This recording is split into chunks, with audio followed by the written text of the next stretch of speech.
Hi, everyone. Hey. I'm Alicia. And I'm Meredith. And this is It's About the Pasta, a Vanderpump Rules podcast, season 11, episode 10. Mm-hmm. Next episode will be 11/11. Ooh. Better be a good one. No, I don't know. I mean, do you think we're going to get the Schwartz-Katie-Tori kiss finally? Jesus Christ. Is that what her name is? I think it's literally kept referring to her as the nanny because I forgot her name. What? In my defense, I'm just not good at names. In our defense, we haven't really gotten a real friend group introduction to her. It's just Summer Moon's nanny, but can't be her nanny anymore. I love Summer Moon. Okay, let's just get into the stuff, and then we'll get into the episode. Yeah, on all the stuff. Okay, check us out on the A&M Podcast Network. We have this podcast. We have Summer's Fun at Summer House podcast, which is live, where we also cover Martha's Vineyard and Winter House, and we have One Season Wonders. Please be sure to rate, review, subscribe. Meredith, we have 2 reviews to go over. Woo-hoo! Oh, just kidding. We just have 1. The other one's for Summer. That's fine. We have 1 review. You really pumped me up about the 2, but I'm excited to get the other one when we record Summer House later. Okay, so this one's from Amber Cannon. Thank you, it's titled Love You Guys with a heart, and it's 5 stars. And Amber says, love this podcast. I may not always agree with every opinion. That's me. That's Sheena. That's me talking about Sheena. But I'm also not delusional enough to think everyone should agree with me all the time. The recaps are in-depth and funny, and it's so nice to have an outlet because, oh, wait, I read this one. My husband can only handle so much of VPR talk. Yes, you did. I was going to say, this sounds very familiar. Amber, you get 2. Thanks so much. Sorry. Hey, she deserves it because we haven't gotten a review in a while. So submit us a review, please. I'm off my game. That's okay. We forgive you. Okay, follow us on Instagram and TikTok at Vanderpasta. Meredith's discovered how to make TikTok. She's on every fucking day. So I went full force. If you want a good laugh at us. I really enjoy it. I'm testing the waters, finding out what sticks. Guys, she finally uploaded the plate stuff. Like that wasn't me. That was Sarah. Sarah did that one. So shout out to Sarah on that. Sarah, the plates were I watched that 40 times. Me too. Every time I giggled, watching my face be like, oh, like getting the register in and you just being like, no. I know. Well, I also didn't know that we weren't on the same wavelength there. So then when I realized that you realized. Us realizing it was so funny. Yeah. So that ignited me to be funny on TikTok. No, so it was like, I was like, why would he put plates? And Meredith had a minute and she goes, I was like, license plates? And I go, oh. And she's like, it was a license. And then she realized it as I was realizing it. Then I realized plate, not Then you're plate. like, I go, oh, I thought dishes. And then when you started laughing, I fucking lost it. Oh, it was so good to relive that moment. So go check that out. Yeah, go relive it. Relive it every day, all day. It's available. And then join our Patreon, patreon.com/Vanderpasta. Let me tell you what you can get. For $1 a month, you get access to all of our fun pre-shows where Meredith and I and sometimes Sarah talk about whatever the hell we want because it's our show. And today, we're going to start letting you know. Oh, that's right. From point A to point Z, where we ended up. We started with me falling. Yes, and you telling me that I have really good hellos and goodbyes. Yes, and we do this complimenting. Usually I insult, but I was complimenting. And then we ended with Chris and Cavallari and the Montana Boys. Oh, of course we did. See how we got there. Yeah, see the journey. Also, you get access to any episodes we record early, including this one. For $2 a month, you get access to everything I just mentioned. Plus, when we go back and we watch old seasons, we'll do a Bravo after show to talk about Bravo news. But since this show is live, we'll talk about any Bravo news or spoilers we want to on this podcast. Mm-hmm. Also, we'll say your name on the show. So thank you to Allie, Ashley, Brittany, Chris. Oh, wait, hang on. Are you okay? No. Give me a sec. You were reading so slow. I know. Okay, I got it. She's ready. I'm ready. And scene. So thank you again to Allie, Chris, Darby, Dee, Gabriella, Jackie, Jamie, Jennifer, Kirsten, Casey, Kelsey, Kirby, Chrissy, Lady Swamp Witch, Lauren, Lindsay, Robin, Sammy, Sarah L, Sarah R, Tierney, Tonette, Tracy, Emily, Gina, Isabella, Leanne, Taylor, and Tara. Woohoo! I did it. Okay. And then for $5 a month, you get access to everything I just mentioned. Plus, when there are live seasons, I will post in the Patreon. Who knows what time? It's different every week. But you can give your thoughts, questions, opinions, concerns, and we'll read them on the podcast. Also, I'll pick a patron of the episode, which obviously I'm like not freaking prepared for. Classic, but I'll do it. Alicia. Oh my God. I feel like I've picked literally everyone that's always commenting. So I just have to like pick randomly now, which is so what I'm hearing is you we need more people to comment. Yeah. You know what? I'm going to give this one to Kirby because Kirby just joined and Kirby's new and we want Kirby to stay forever. Welcome. So Kirby, this one's yours. Also, I noticed the mess up in my flow because you're new, so I have to shout you out because that's what's fresh in my mind. Very true. Are we done? Am I done? With this podcast? Never. Did I do everything? Never. We're here till we're 40. Although we'll still sound 14. Thank you so much to the that. Spirit of a preteen-year-old. Never forget that person. I miss you so much. Please DM us again. Okay, let's get into the episode. I think that was a review, Alicia, not a DM. No, I think I was DMing someone. They're like, "Are you 14?" And I was like, "Yeah." Because I remember being on Instagram, weirdly enough, typing back a response. Just turned 15. I'm 14 and a half. I was like, no, we're actually in our mid to late 20s. Thank you. We just talk like it. Okay, so previously on Vanderpump Rules, Ariana is looking for an assistant and Anne wants it to be her. Sandoval and Ariana are trying their Sandoval and Lala are trying their friendship again. Sandoval almost killed Ariana's dog. Schwartz and Sheena made out in Vegas, and Katie fucked Max. So, I mean, so much going on. We're getting it. So we have all those mini scenes where we go to everyone's apartments while they're doing nothing. I would just like to say Summer Moon plays Play-Doh. I knew you probably had such an enjoyable episode because Summer Moon was looking so cute. There was a lot of Summer Moon. Pookie was looking fire. Pookie was looking fire. Okay. Great. We go to the park. Katie, Lala, and Allie are working out. Katie doesn't understand workout endorphins. It's like people who love working out have never drank wine. And you know what?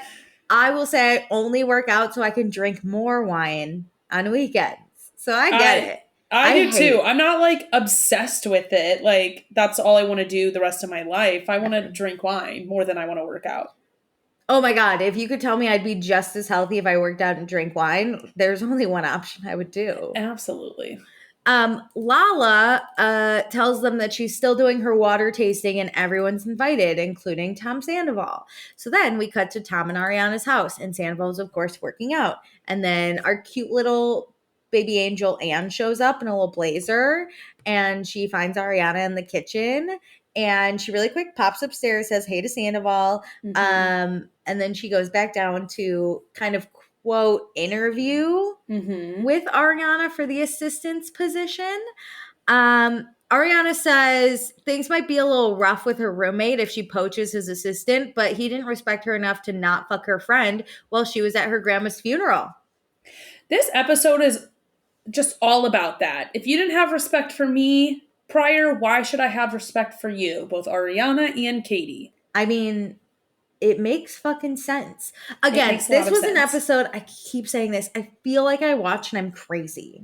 I agree. Lately, the last few episodes, I feel stupid when I watch these, and it makes me so much happier that we do this podcast and like I talk to other people about this show, because if I just sat and watched it and like did this in a vacuum, like I would feel like I'm from another planet. When I tell you that is the only reason I go onto Twitter, now X, is to just see if I'm crazy. Yeah. Like I'm just like, am I? Because what their other people on this show are saying, they talk, they all agree with each other or like are on the same side of like Ariana needs to give this up. And they all are just the conviction they have. I'm like, wait, this has only been like 5 months, right? This hasn't been 4 years. Could you imagine if we didn't have social media or like podcasts, or like if this was the 2010s again, like we would all be gaslit. Yeah. The show is trying to gaslight us. Like, I'm over it. 1,000%. Stop gaslighting me. It's exhausting. So, Anne and Ariana sit down, discuss what Anne is currently doing. She gets to the house around 11. She has to stay all day, whether there's work or not. Pro is that Anne sometimes gets paid to just hang out with Maya. Love Con that. is that she sometimes has to pick up Sandoval's dirty socks and underwear. To which Ariana's like, dude, I know he fucking wears that underwear multiple days. I don't understand how boys do this. He works out every day.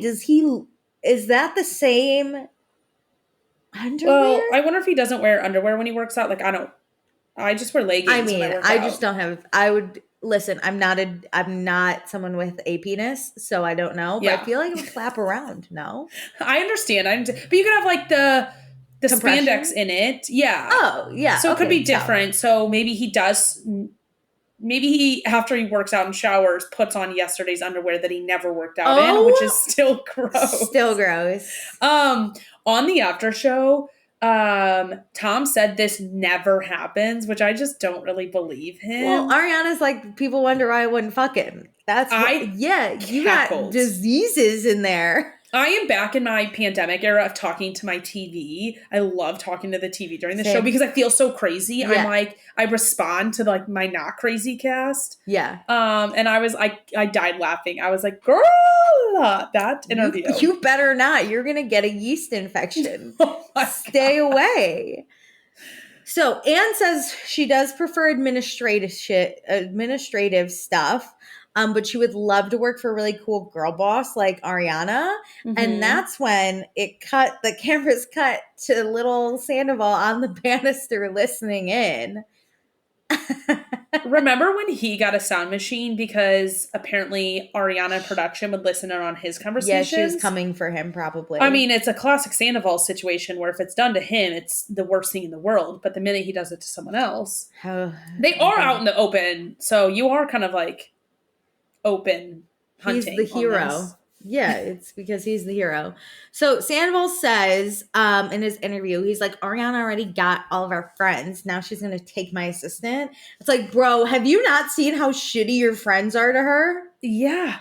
I'm sorry. At this current stage in the show, and wasn't that an interview he did? So that's even months later. Also, all these friends are not her friends. They are actively choosing you. Also, consequences to your own actions. She wasn't the one that blew up the life. It was you. Mm-hmm. And I mean, he didn't get a lot of context there, but again, he doesn't have the context to know what's going on. But everything that Anne and Ariana are talking about at this point is nothing outrageous. She is not like bashing him, saying like, I hate working for him. What we just saw, and everything can be clipped different, but what Anne just said is, I would love to work for a girl boss. I'd love to work for a girl boss and do administration. Yep. Done. So, like, Ariana loves Anne, but says, like, she doesn't want Sandoval to be really petty in their breakup. So she's like, maybe once we're out of the house, we'll re-examine this. Which I think this is great. And on the after show, Ariana said she didn't want to stoop to Sandoval's level. And I think that is really smart. Like this is not a good idea, no matter how petty and terrible he has been. Like, we don't need to stoop to his level. Yeah, but she still wants Anne to know, like, you're a great assistant. I would be lucky to have you.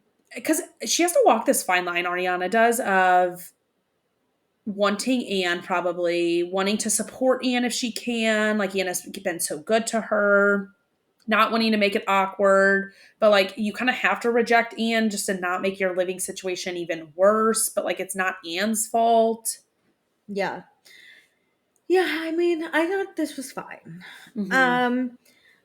Also, in case you guys didn't know, Ariana is out of the house, but I think Anne is no longer personal assisting. So she's a podcast. I want to talk about this down the road when we get to the Was Anne Fired segment. Okay, cool. So then we go to Sheena and Brock's apartment, and Tom Schwartz is here with a plant. I mean, there's only one way to show up. Of the fourth or fifth of the season. Two he brought to James Jeans. Too. Yep. He brought Katie and Ariana one last episode. You're right. To something about her. An orchid. He has this one. I feel like there was one more. Did he give anything to Lala? Has he been to Lala's place? I don't think he's been there. I don't know. I love this man, though. His bit is just bring a plant. I like Schwartz when he's not talking. He's just holding a plant. He's just plant daddy. Yeah. Literally, Summer Moon is like, who the fuck is this fool? And I love her shade. And he also came with a hat that says do not disturb. And he's like, it's for Summer Moon. And Brock's like, this is great, Summer. Don't you want it? And she's like, no, I don't want it. Like, out. No, I don't want it. I love how kids don't like certain people. They're like, no. No, I don't want it. But Summer Moon's such a fucking savage. Just like also a trooper. Mm-hmm. So like Brock puts this hat on her after she clearly said, no, I don't want it. And she just sits there with it. But it blocks out Tom Schwartz. So I think she's like, it's fine. She's like, at least I don't have to look at this man. She knows. Listen, Summer Moon and Katie, mark my words, those two thick as thieves later in life, because Summer Moon knows a bad man when she sees it. Okay. Schwartz talks about how he sees all these pregnant people on his Instagram feed. My nightmare. And his biological clock is ticking. My nightmare. He thinks he'd be a good dad. Also my nightmare. Schwartz is a father. I understand wanting to be a dad if that's like your lifelong goal. And LA is a time vortex of a lot of people have kids like later in life. Yeah. And there's just so many incoming young people constantly coming through. But hey, I think you got to reprioritize your life if you want to have kids. He could be single dad. That's terrifying. Him and Sandoval could raise a child. Did you see the joke or the like bit that Lala's having Schwartz's baby? And I was like, why would you want those genes? Like, No, that's a rumor I don't want to spread, but I would. No, it's not real. I think it's so funny. Like it's a conspiracy theory, and I think it's a hilarious one. Craig probably started it. He loves conspiracy theories. Anyway, so they go outside so Sheena can do a cold plunge or something. And okay, when Sheena gets in that, it took me back to Sandoval doing his cold plunge, and I was like, see, you can just get into a cold plunge. You can just literally sit in the pool. Just get into Somehow Sheena looks like the hero in this scene because she can actually just do a cold plunge and say nothing. Sits down in it. She just takes a deep fucking breath. It's silent. Also, go check out our TikTok. Summer Moon, Summer Moon would have been so scared if she had to witness the bathtub scene with Sandoval. You too can see the bathtub scene reenactment by Sarah. Okay, Brock brings up how Katie's getting laid, but obviously not by Tom Schwartz. And Sheena's pissed. That was a pretty good joke. That was a pretty good one, even though I hate Brock the rest of the episode. Anything at the expense of Tom Schwartz, I'm in for. But Sheena's pissed. She's like, absolutely not. And Brock shares that he's in the doghouse ever since he told Schwartz about Max, which fucking rightfully so. And also, Sheena, I love her being like, I'm worried Katie's going to be mad at me. And I was like, as you should be. Thank you. Well, here's the thing. You fucked up and it happens, but now it's about what you do after the fact. Yes. Now you are defending Katie. This is how you play it correct. Yes. Way to go, Sheena. But Brock is like, who cares if Katie's mad at you? She wished for your world to burn last season. Okay, that was very different because it's not like she was just like, oh, I really want Sheena's life to burn. She said, karma's gonna get you, and when your world burns, I will laugh. Bitch, fucking do it. I will say that statement about everybody who has done me wrong. Yeah. Oh, I would crack up in your face. Absolutely. I'd call you just so you could hear me cackling, for sure. Schwartz says it's hypocritical because Max is one of his closest friends and he kissed Raquel one time and she was a fringe friend. And Sheena's like, maybe it's tit for tat. I don't know. But I would like, again, Schwartz to fucking get a clue and realize it was 3 to 5 months after their separation. This was the rule the agreement you agreed to. Yep. You then kiss someone who's fine, a fringe friend, but on the show, like a coworker. So we're going to see her all the time. A group event. And right before you did it, you said basically fuck Katie. Mm-hmm. So you did it for revenge of some sort. And A big theme I have this entire episode about this topic is Schwartz. When you chose to kiss Raquel, I'm not going to dog on you anymore about it, but when you did that, that agreement is null and void. Null and void. A year and a half after the separation, plus null and void. You breaking it. This is not a thing anymore. Also, go call Max. Why are you pissed at your ex-wife? Thank you. Your ex-wife should be out there trying to bang all your friends to put you down. Except Sandoval. If you were so mad about this, nobody was upset with Max. And maybe they were behind the scenes, but I doubt it because Schwartz on, like, I think the last after show said, oh, they talked like 6 days later after this was filmed. And he was like, sorry, man.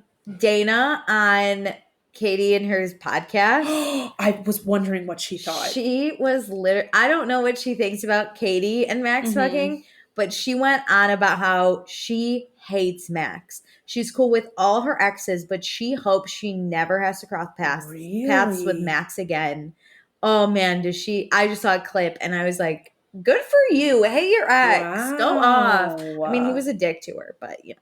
Oh, absolutely. I digress.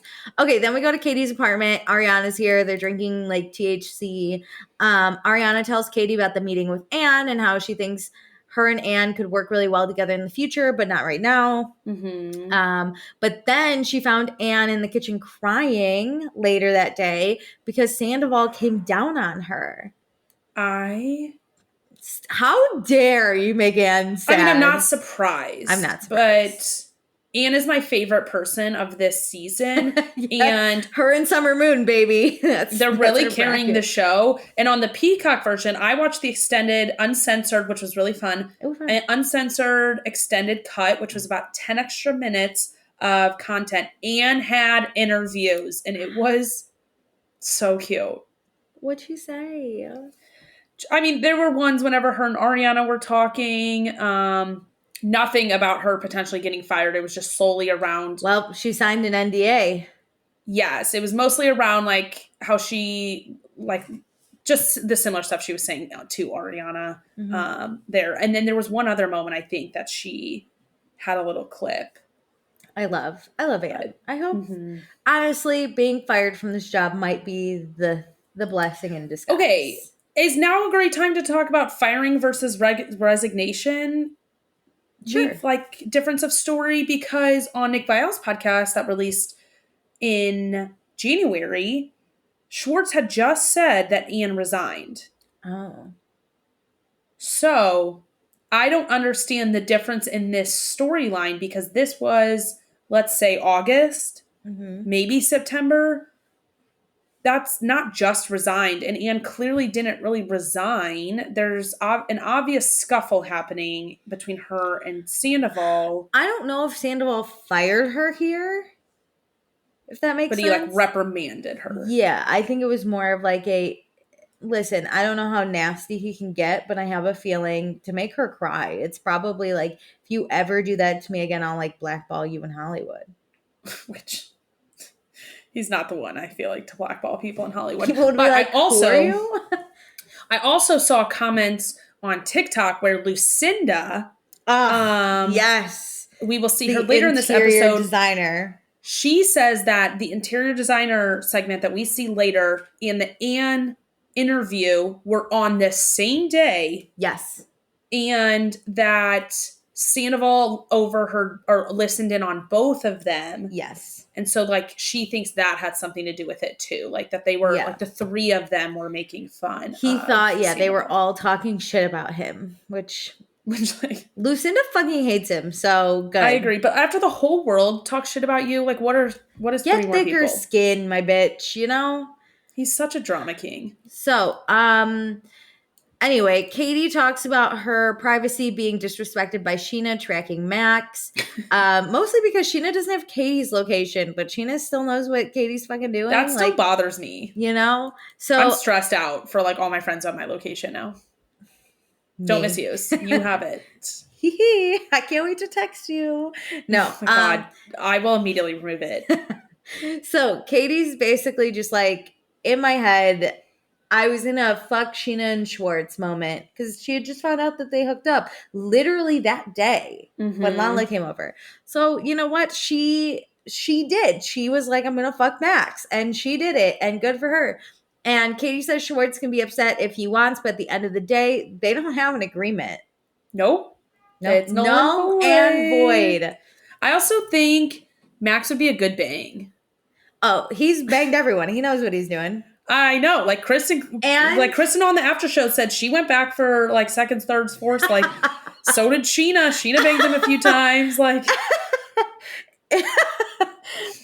that was one of my favorite reunion moments when we found out Kristen and Max hooked up, and James just starts cracking up as the rest of the cast is like shook in their core. Oh, hilarious. I love Okay. So good. I don't even know what we're talking about. So Lala texts about you can bring booze if you want to chase the water to her at her thing. And Ariana's like, oh, I'm not looking forward to seeing Tom Sandoval. But she knows Lala's on her stupid healing journey and like fine forgiving Sandoval. But and now it will never be possible to avoid this man again with her friends. So she just has to deal with it and go. And related to filming, she cannot avoid him. If this was not filming, I just really don't think people would be pushing for this unity thing so hard. Also, she wants to know what a water tasting is, which, like, it's just water. I'm kind of curious after they do this, but it's a one and done thing. I don't need to, like, frequent this like I would a winery. Also, listen, we're about to get into it. I would be Katie in this. There is no one else I would be. I thought it was very comical. Even a fucking Sheena was like, that is water. You know, like, they're all like, it's water. Like, everyone is on the same page. Even James is like, ooh. Because the guy... I'll wait. Oh my God, let's get into him. Okay, so we go to James and Allie's house. The guy is here, the water connoisseur. His name is Martin. He's funny. He's like a cute little firecracker. He's into this. He's a little spazzy. I love him. Oh my God. So... Lala's also here. James says he isn't much of a sparkling water person like Lala. He's more of a Red Bull guy. He said Red Bull and Coke. Did he mean those two things together? No. Red Bull. Okay, Red Bull and Coca-Cola. I know. Not get confused with Coke. Well, it's like Red Bull and vodka, Coke, whiskey, Coke. I was like, are we? Ew. No, he's not. He does both separately, I'm sure. I didn't know if that's how it landed first with you, because that's how it landed with me, and I wanted to throw up. Schwartz is here without a plant. Allie texted him and was like, don't bring me any more plants. I kill them all. I'm just kidding. And then everyone else shows up, including Dana. We see Dana. I know. She's here because she hates the group. So Ariana and Katie were like, come along with us. Like, please. I bet they were like, we need some buffers. We need people that they don't like too. Yeah. A backup. Brock, really quick, like as he's saying hi to Katie, apologizes for like bringing up Max, and Katie's like, you know what, this is maybe karma for all the shit I talked about Brock, about him fucking leaving his family in Australia, so we're even. That's what they're doing. Season 11 is the king of pulling old clips that are hilarious. There's so much history here. And there's so many new viewers. Like, they don't know what we're talking about. I keep forgetting about that. You got to pull the receipts on, like, what was that crazy thing? They'll be like, maybe I should have watched an old season. So, Lala gives a speech about being sober and how she's super into sparkling water. Personally, I hate sparkling water. I hate the bubbles. If I'm going to drink water, it's just going to be tap. Just bubbles. Like, I need flavor. Like, I like soda. Like, I like bubbly things like that. But there's no flavor. And no flavor in bubbles? No, thank you. Listen, it doesn't quench your thirst. If I'm drinking water, I'm thirsty. I don't like the carbonation in sparkling water. It doesn't work for me. The only like sparkling water I like is the Spindrifts because they're not really bubbly and they're very like fruit juicy. So they're like natural. I've never tried because I really don't. They're good. I think you would actually like them because they're really not bubbles. I usually let it actually sit open and decarbonate. So, let us try water. Martin is... Let us try water. He's the Harry Potter of sparkling water. Is that what he said? I didn't understand what that, like, I know what Harry Potter is, but what does that mean, sir? I wrote it down and You're literally the cursed child of water? my note says, ask Meredith. Because you usually can explain stuff to me. This made no sense. Like, Harry Potter is a cursed child whose parents died. He's a wizard. He's a cursed child whose parents died. Did this large burly man walk up to him when he turned 13 years old and said, "You're going to be a water connoisseur"? Harry Potter's a cursed child whose parents died. I personally would say Harry Potter's a wizard, so is he the wizard of water?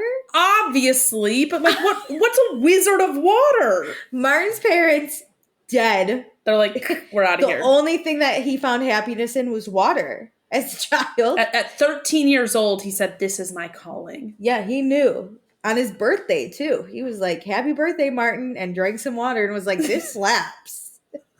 Someone give me Martin fanfic.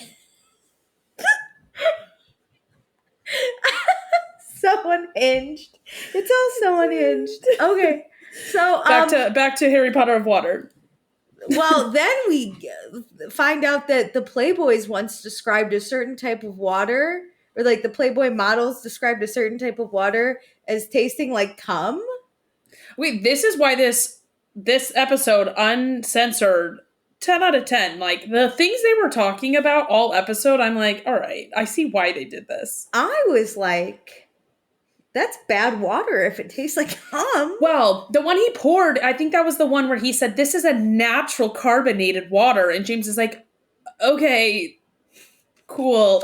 James literally goes, it's he water. Goes, it's salty. It's a little salty there. It's water. So, then Martin grabs a bottle of water that's over $1,000. Who the fuck is spending money? $1,000, that amount of money on water? Meredith, there's only one of these in America and they're drinking it. And he says that after he pops it and they're like, no! They just touched an artifact. But also, $1,000 on water, and Katie takes one sip and goes, "Tastes like water." And then Sheena is so funny. She takes a sip and goes, "That's not tap." That's not tap. I could not. Yeah. If you like laid out, listen, I get that there's like some waters where you're like, doesn't hit the same. But I'll just take water. Like, I thought it was gonna be tap, Ice Mountain, like Aquafina, Dasani, Smart water, Life water, the electrolyte one. Like, yeah. I fucking, if $1,000 tastes like water to me, just with give me the Ice Mountain and be done with it. 1,000% agree. I want to know who the consumer is here and outside of this random reality TV show. Who's buying this $1,000 besides Martin? Who wants this? How did Martin get into this? I don't know. Like, Lala's not going to buy this, and she's the most into like bubbly water. Well, Lala the whole time was like, "Oh, that's good water," and I was like, Everybody else is like, water. I am Sheena going, "That's not tap." Also, they're all standing around because the cameras have to be on one side of the table, so they're all like standing on the other. This was the worst thing I've ever seen on this. This so was like awkward. They're all rookies, like they've never been on TV before. This did not translate well, but also at the same time was hilarious, but not like it was intentionally hilarious. No, they were really trying water. It was in a little funny. Semicircle in James's like backyard. I was like, where have we gone with this around a picnic table, basically. The plastic picnic table. I thought it was going to be like a bar, like you said, and there was going to be 7 different types of water, and they were going to have a bunch of little cups, and they would blind taste test them. I thought at least there would be a larger table that we would stand around and try all the water and have our own cups. They don't even know whose cup anymore. They're just like, this feels like a family run reunion. Oh, I was going to say like winery where you're like getting your startup and you're like, yeah, we do tastings, and you just go to your like family's fridge and open a bottle. Well, that's what this is. You go to your family's house and just open a bottle of wine and give everyone a little bit. That's this, but with water. It was the weirdest thing. This guy Martin, the Harry Potter cut the budget on this? Like who said no? They spent $1,000 on this bottle of water when they should have gotten some lawn chairs or something. You know what? Another moment Lauren from Utah leads us astray. If I'm Katie, I'm drinking water and standing. Like I'm bored. You know what? Shit. We forgot to mention. Shout out to Sheena for rolling in with some vodka. Oh my God. Shout out Sheena with the Smirnoff. That is my girl. That's what I said last week that I wanted. If I was going to a water tasting. Vodka. Sheena is like, $1,000 not tap, and mixes it with the vodka. She said it's really great with bubbly water. There you go. She knows. $1,000 plus some Smirnoff. A dream. Yeah, $1,000 of water to make my mixed drink? Of course. The creators of that $1,000 bottle are like rolling over in their grave. Oh my God. When they heard Katie go, it just tastes like water. They all lost a part of their soul. So we say bye to Martin. Thanks for the expensive water. Now it's kind of like we're still in the group. Brock asked Sandoval what happened with T, like out loud in front of Ariana. I think the girls are inside. Because this happened when the boys were playing basketball. You're right. Okay, so the boys are outside, the girls are inside. Sandoval Brock does not have a good, like, timing on when to ask questions. Let me tell you, the rent was due for Brock because he's really trying here. He grabbed the spoon and started to stir. He's mixing. So Sandoval's just like, I'm seeing some people. Then we cut to the girls inside the house. They're talking on the couch. But then James has to grab the pizza, to which Sandoval's like, I will also help you grab the pizza because I'm the best. And so he walks right into where the girls are sitting. And so it's awkward. And then Sheena's like, James, did you get ranch? And James is like, no ranch. And Sandoval's like, let me chase the delivery man to get you your ranch. And Ariana's like, when has he ever fucking run? Like, what is he doing? Why are we chasing down the pizza guy? Yeah, so there wasn't even ranch in the car, so there's no ranch. There's no ranch, Sheena. He really tried. So Sandoval says it makes it harder for him to be in the background when he hears Ariana making comments about him. He feels Ariana's putting pressure on the group to pick one of them, so the deck is stacked against him. He's our underdog, Meredith. This is who... I have a question. Yeah. Because last season, I recall Sandoval talking shit about Ariana.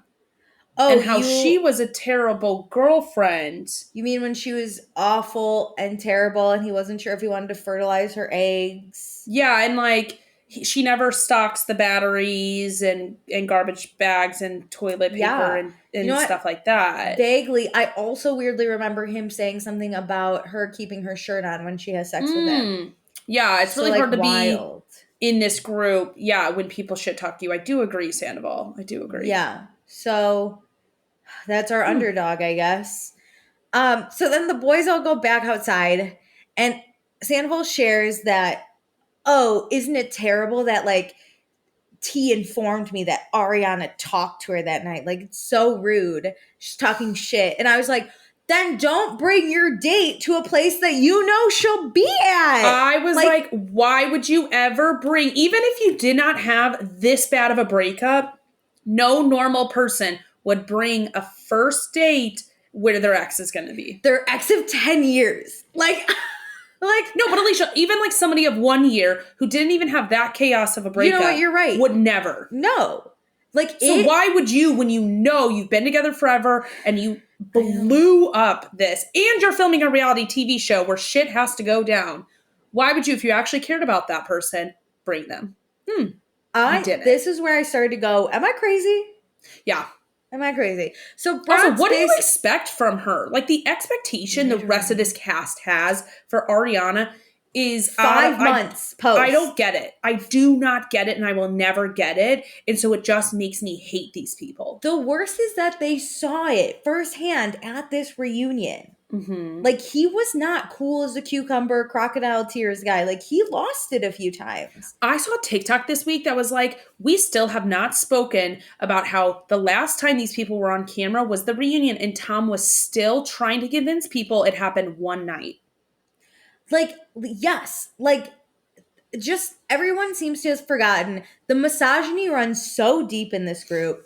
Also, let's just talk about it. Anytime a woman shows any type of rage, like, any type of emotion, thinks not happy. They need to grow up, move on. Mm-hmm. They need to be happy and sane and forgive, or else it's poison to them. It's not fucking poison. Let me be pissed. Let me be rage. But the guy never has to get over his feelings. Never. Everything they say to Ariana, nobody ever says to Sandoval. Like, they always say, why doesn't she move out? Like, she's so angry.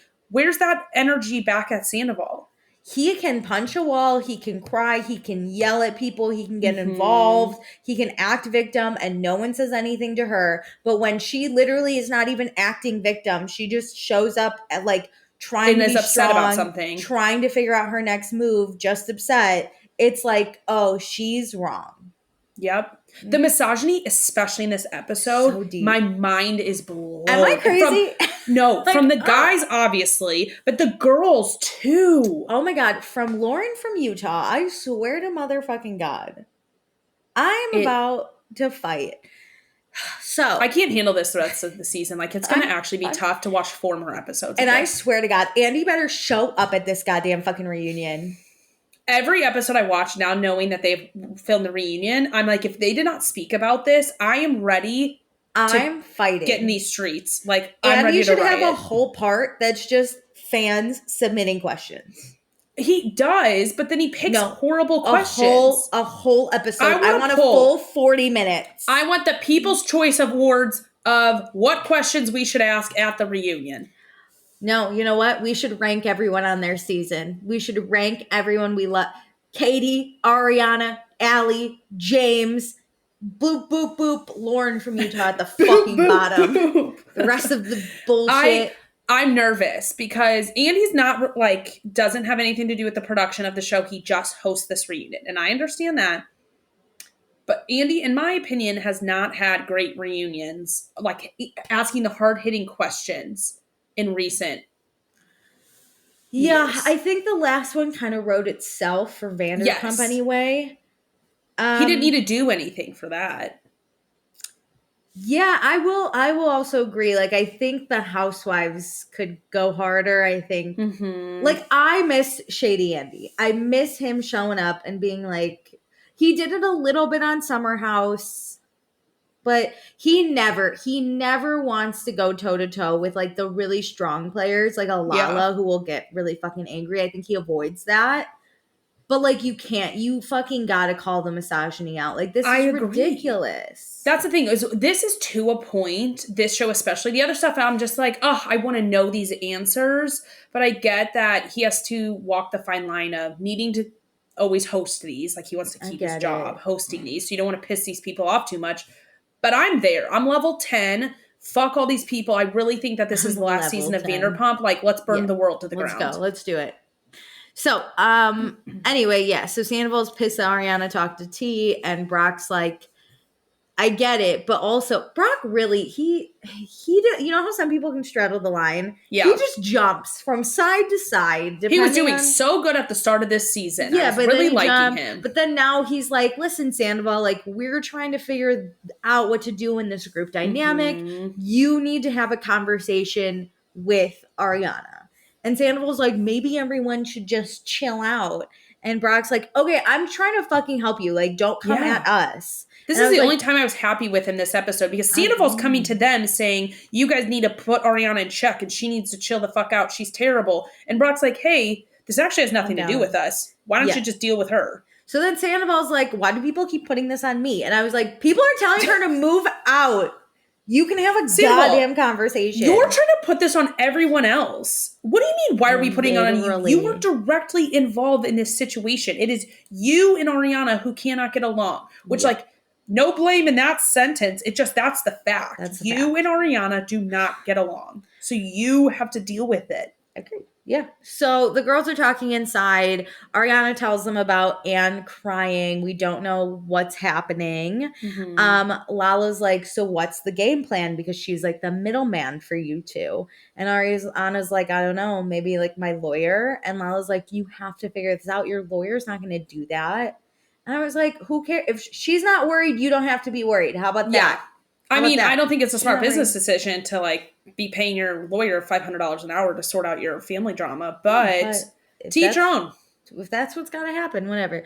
So then Katie goes outside to get some water. I'm like, why do you want more of this? Schwartz is it's free water at that point. I just said, fine. Better than tap, like Sheena said. Tap. So Schwartz is also getting water. And Schwartz is so awkward. He's like, is there anything you want to talk about? And she's like, no. Is there anything you want to talk about? And she's like, whatever. I'm trying on like the Schwartz pants, not giving a fuck, seeing what happens. And he's like, Max? Did you fuck Max? And Katie's like, yeah, I fucked Max. What's her up? Cool girl attitude. I know. She's like, yeah, I fucked. I did see a tweet though, and I agree to this. Someone was like, why is there so much sexual chemistry between these two after like 12 years of not getting it? I think it's because they've known each other for so long. There will never not be this comfortability. They didn't have an explosive breakup. They were just like, hey, this isn't Meredith, gonna work. Comfortability versus sexual tension. I literally went, are they going to fuck? Like for no, I didn't think that. I did. I felt sexual chemistry. I just think they have comfortability, like banter. I thought it was kind of hot. Okay, so I mean, I couldn't stare away from Schwartz's shirt, so I think that was distracting. Yeah, well, we'll get there. Anyway, Katie's basically like, you've been doing me dirty for years, so I don't really care that I fucked Max. Yeah. And Schwartz is like, whoa. But Max is my best friend. Raquel was barely in the friend group, and you roasted me for that. And Katie's like, okay, so we got divorced because this is it. You're always like fucking flimsy with the rules, and it's always your way, and like fuck you, basically. And Schwartz half acknowledges that he shouldn't have made out with Raquel, but then says Katie has this air of superiority about her, and that's fucked up. And Katie's basically the way like, he so reads stupid. It as air of superiority. No, she prioritizes herself, and when you do not reach the standards, she does not fuck with you. Yeah, and especially since you didn't meet the standards when you were literally her husband, and the bar was on the ground. I think Katie used to like the Mean Girls Club of like, version 1 of Vanderpump Rules. Yeah. Had this air of superiority, for sure. I can definitely give you that one. But Katie just knowing her worth is not an air of superiority. It's, I'm choosing me no matter what, and you're either going to be with me or against me. Yeah, great.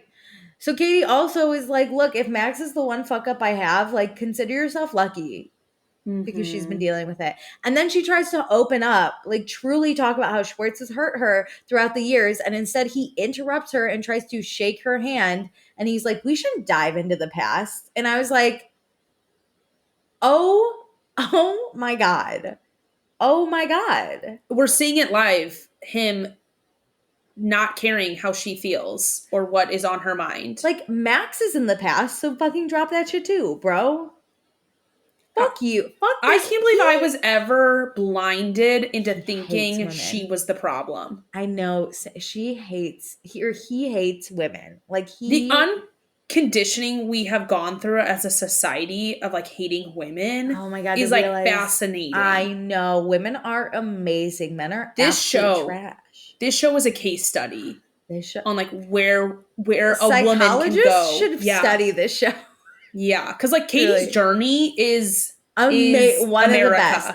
I used to think Stassi had the best arc, but I will retract that and say Katie's arc, as she's gone on, has just been immaculate. Well, I think a lot of us see ourselves in Katie. At least I do. Katie is I want to say the everyday person, but we can like relate to her a lot easier. Yeah. Okay, so Katie's basically like, Schwartz says, should we get dinner? And Katie's like, no. God. His need to that everything needs to be copacetic is so weird. Well, Katie's also like, just make better choices, and that includes your fucking clothing.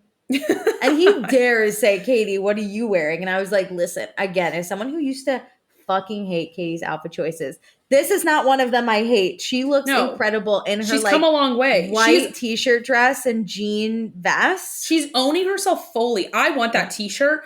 I'm not a jean vest girly. I never will be for myself, but I think she looks incredible. I just don't. Not everybody should wear everything. She rocks it. It might just be the confidence Katie now has with her clothes that I'm like in on it now. Okay, there were some bad options too. There was the braids for a while that were bad. There were some really bad things in the like 2008. Yeah, that was a bad season time. 8 or not 2008. Sorry, season 8, season 9. There were some rough ones. Season 10, season 11. I think she's crushing it. Oh, she's killing it.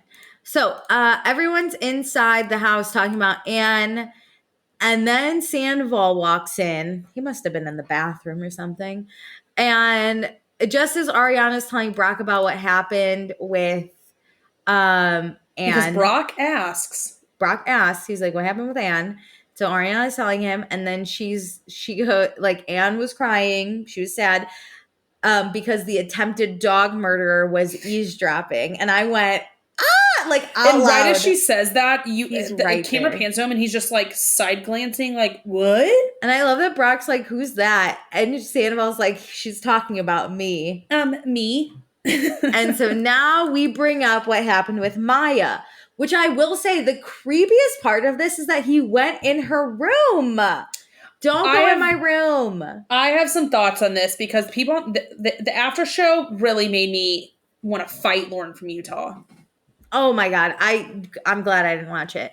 Anyway, so yeah, he went into Ariana's room, creepy, to check the air or something. Which I still don't understand. I truly need more details to even give you like percentages off on your responsibility. And he even says, he's like, or maybe he said this on the after show, but it was something like, could have been me or Anne that locked Maya in that room. And I went, Alicia, do not play man. He said this on the episode and on the show. And I was like, I don't care if Anne was the one who actually did it. At the end of the day, it is your responsibility. Yeah. So they're arguing about taking care of the pets. And Sandoval says Ariana has not emptied the litter box one time. And she's like, I just did. And there's literally video footage of it. The first time Bravo has ever been on Ariana's side. Also, I know they're being petty. I know. I hate when Sandoval's like, you haven't bought batteries or emptied the litter box one time. But then I hate whole episode. I know she has to, but I hate Ariana also responding and going, I just did when you were out of town. I know. Because it makes me feel like I'm sitting there in this argument and I'm like why am I in the middle of roommate drama? Like, I don't want anywhere near this. Allie has zoned out. She has no idea what is happening. She never wants to be friends with these people again. She's thinking about breaking up with James, but then she loses her house. So that can't happen. She's like, would I rather be homeless or deal with this fight? Yeah, I don't know. She's really thinking about it.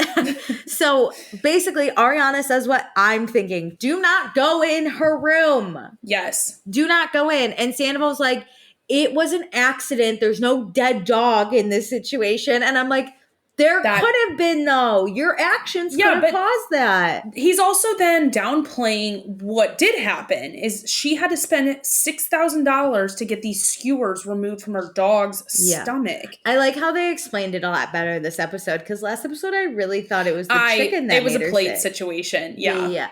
So Ariana's getting real pissed and she basically says her lawyer will be dealing with him. And then he keeps trying to talk to her and she goes, get the fuck away from me. Never look at me again. Get away from me. Get away from me. And it amazed me that nobody else at that table was like, hey, Sandoval, like, how about you just give her some space? No one. Oh my God. You know, Katie would have if Katie was in there. Yep. And Dana, I feel like it's not her. She doesn't want to be featured. So like, fine for those two. Mm-hmm. Let me tell you, if this was my friend and her fucking ex of a trash bag, I would be up in his face and be like, get the fuck out of this house, get away from my fucking friend. Yes. Or I'd grab my friend and be like, we're fucking out. If you want to hang out with this man, then fine, don't fucking invite us anymore. Like, I'd be pissed. That's the thing. Even if I was like friends with the ex, I would just be like, let's cut this out. Like, this is not what we need on either side. No, I was amazed. I was sitting there dumbfounded watching these people be... all season they've been, you know, slowly accepting Sandoval into their life, which I do believe that you can be friends with Sandoval and be friends with Ariana, but you have to do it like correctly. But you were actively not being a friend to Ariana in this moment. No, ridiculous. I would lose it on you if you did that to me. So he goes outside where Katie and Schwartz are, and he's like, oh my God, this is ridiculous. Ariana threatens to call the police. I was like, okay, girly, maybe not that. Like, let's not use police resources to deal with Sandoval. She says, I'm calling the cops. I'm being harassed. I was cracking up. I was like, don't do it. Like, please don't call the police. Also, I'm kind of curious. Well, don't do it. What happens if you do it? Yeah. I've never done it. So then she says he ruined her life and her home and then attempted to kill her dog. And I was like, wow. And then Sandoval leaves. Rightfully fucking so. Get out. Mm-hmm. Bye. He should have... Listen, if I, for some reason, cheated on my partner of 10 years and with the person in the friend group and then like was trying to get in the friend group, I'd probably go to this thing, taste the water, and then be like, okay, I'm out. Thank you so much. There's so many ways I do think that Sandoval, Ariana in the group could one day be back together, and he is doing everything anti that, like the opposite. He's not even like, he's not even just like not doing the things. He's actively doing the opposite of what all those things could be. So Katie and Schwartz come to an agreement not to fuck friends. So new agreement. Let's see how that goes. Inside, Ariana's explaining what happened with the dogs. Lala's like, okay, so Sandoval shouldn't have gone into her room, but Ariana should have thrown her trash away. I was like, listen. Alicia. Listen, you bitch. I knew you would get this. Listen, you bitch. Sometimes I have trash that's not thrown away. If it's in a closed room, don't go in there. If I am drunk eating food, you think I am being really responsible? I'm going to the throwing kitchen. My trash away? I'm going to go to the kitchen because I can't throw it away in my room. It'll smell. And I'm actively avoiding somebody in this house. I'm going to wait as long as possible to take that to the trash can until I know it's safe. And I closed my door so my dog wouldn't eat it. I was responsible. Yeah, I really don't appreciate Lala in this because I'm like, girly, I bet when you were drinking, you had moments like this, but you are no longer drinking and you don't get the mindset of just being absolutely obliterated. Just because you're drinking $1,000 water. It's not our fucking fault. It's a different moment in time. Agreed. And you are a different human when you are drunk eating food. I want to be clear. If I'm drunk eating food, I live in a 400 square foot studio apartment. We're lucky if that food makes it to the kitchen counter. It's probably sitting on the ground. Yeah.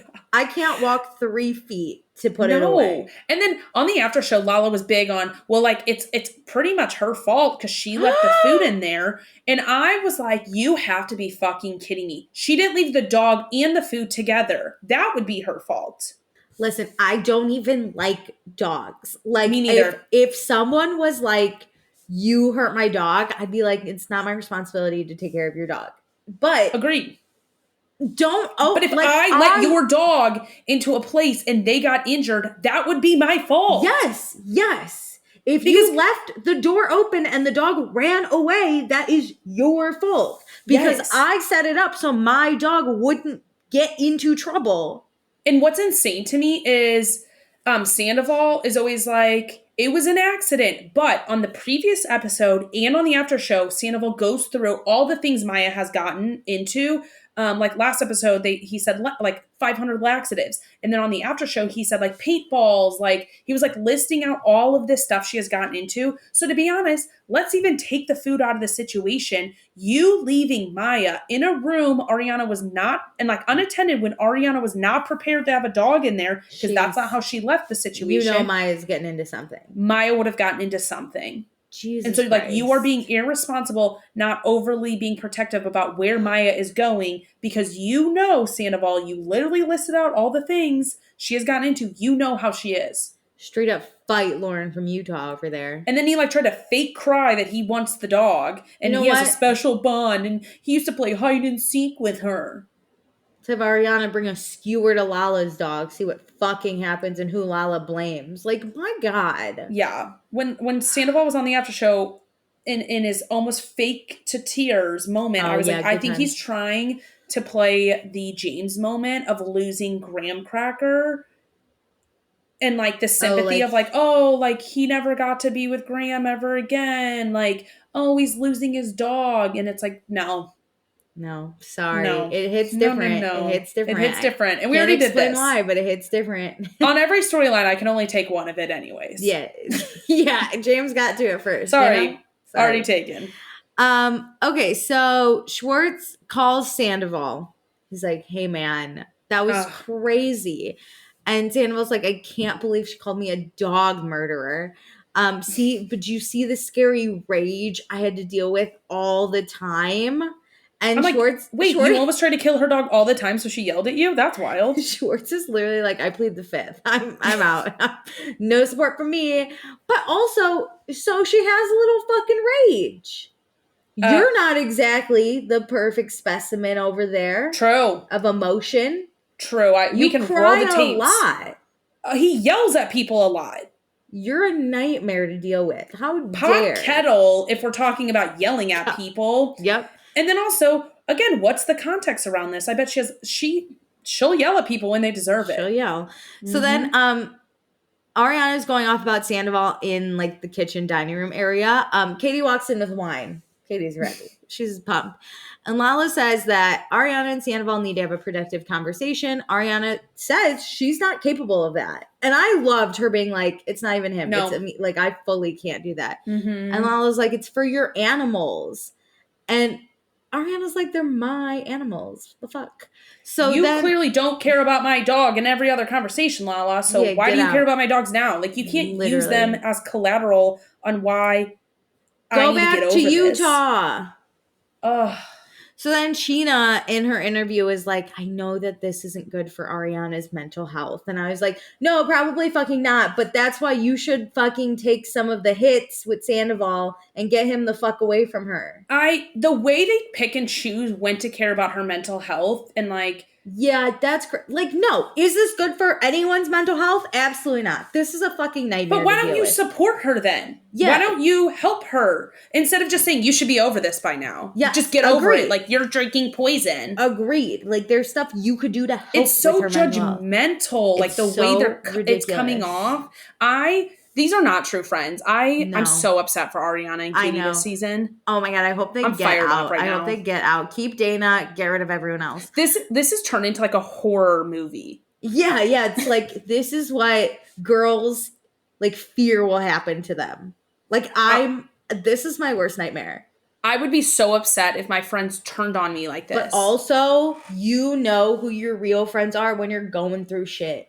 It's the people that stand by you. True. Because all of them showed up when she's on Broadway, when she's doing Uber One commercials, when she's opening sandwich shops, when Send It to Daryl they're all That's the thing, when they can make their podcast episodes about it and they can be in commercials, like you said. On their podcast, like they're all showing up, but the minute she's a little fucking pissed and it's not easy anymore to hop on her back or they can't get anything from her, then it's like, when it's real world shit, having to actually process and deal with the trauma, you're out. You're out. You can't actually help her or support her. Mm-hmm. So Schwartz comes in. He's like, hey, everyone, how's the pizza? And Ariana's basically like, I'm mad at you by association. And I appreciate her saying that. She's like, I'm mad at you again. But also Schwartz is like, no, totally get it. Cool. I'm going to leave.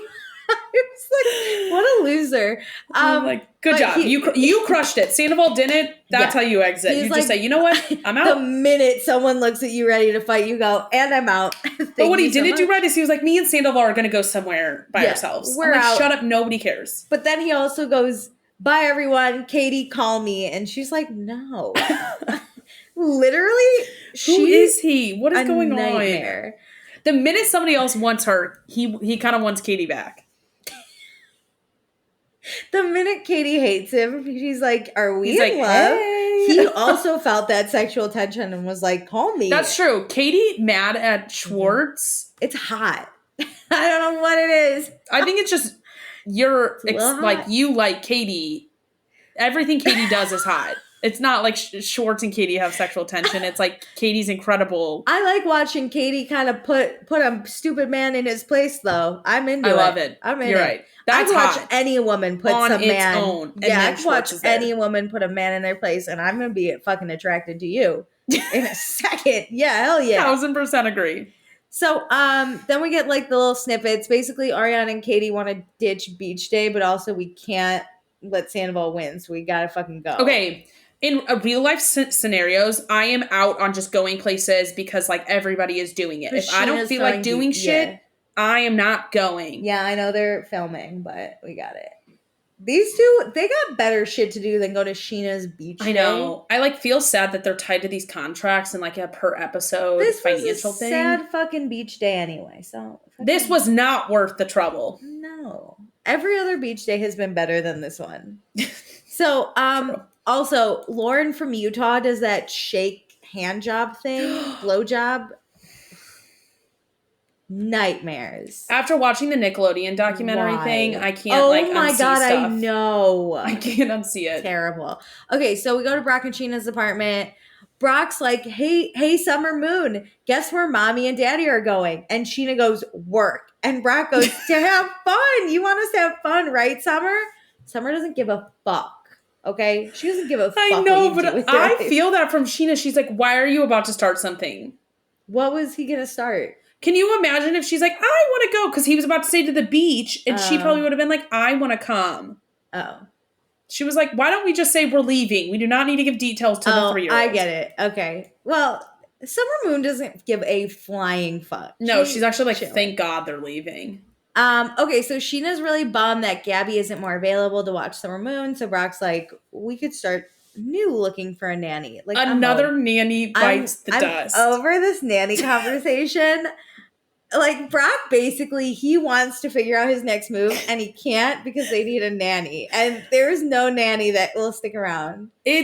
It's not interesting anymore. You just going through 20 nannies in a season is not going to be fun. You know it's Sheena's fault. You know she is texting the nannies every 5 to 7 minutes going, what's Summer doing now? What's Summer doing now? And then the nanny's like, so sorry, I actually don't have a lot of availability. Yeah, I'm actually so busy with literally anything else. Like, what the fuck? Okay, so Sheena is like, oh my God, we need to uninvite Sandoval to beach day. And Brock's like, oh, what? That's my best friend. Why? Oh my God. And Sheena's like, were you not fucking there last night? And Brock's like, everyone's invited. And if Ariana can't handle it, then that's on her. Meanwhile, as he's saying this, he's doing Summer Moon's fake makeup. Yes. Summer's literally sitting there with her eyes closed so Brock can powder her face. He's like, yeah. I know, but as he's like, not yelling, but telling Sheena how it's Ariana who can't handle it. Summer is just there with her eyes closed, just like waiting. Being pampered. So, Sheena keeps trying to like talk to Brock about like this stuff and the complicated dynamics, but Brock keeps defending Sandoval. So Sheena looks at Brock and she's like, you know how you get heated real quickly? And he's like, yeah, for sure. That's my whole personality. And she's like, okay, who are you to judge Ariana for getting heated? Yeah. Like by or with someone that she hates. Yeah. Am I crazy?